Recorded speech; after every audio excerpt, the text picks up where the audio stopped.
કળા જગત હોય કે સાહિત્ય જગત ત્યાં પણ રાજકારણ હોય છે એટલે એવું કહી શકાય કે દેવાએ ખબર જે છે એ કળા જગતના રાજકારણના ઘાટને પી ચૂક્યા છે ને હવે અસલ રાજકારણમાં આવવા દિલથી જો તુષારભાઈ બહુ નરું સત્ય છે કે રાજકારણ કોઈ પણ ક્ષેત્ર એવું નથી કે રાજકારણ ન હોય. અચ્છા કોઈ પણ ક્ષેત્ર લઈ લો તમે, કોમ્પિટિશન તો છે જ, સાથે સાથે રાજકારણ પણ છે. પણ છતાંય મેં આપને જેમ શરૂઆતમાં કીધું એમ કે માણસ જ્યારે પોતાની નિષ્ઠા ઉપર ડગ થઈ જાય, જ્યારે પોતાને એક વાત ઉપર માણસ જ્યારે એથિક્સ સાથે જ્યારે ઉતરી જાય મેદાનમાં, તો હું એવું માનું છું મારા અનુભવ પ્રમાણે, મારા જે 14 વર્ષનો એક્સપિરિયન્સ, મારો જે અનુભવ આ ડાયરાની દુનિયાથી, હું એક ખેતી કરતો કરતો નીકળેલો એક ખેડૂતનો દીકરો છું.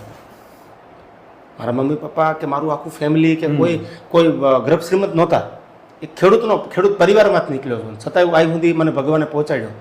તો હું એવું વિચારું છું કે રાજકારણ તો બધે જ છે, ડર ગયા સો મર ગયા, જો બીક છે તો નો ડાઉટ તમે ક્યાંય જઈ જ નહીં શકો.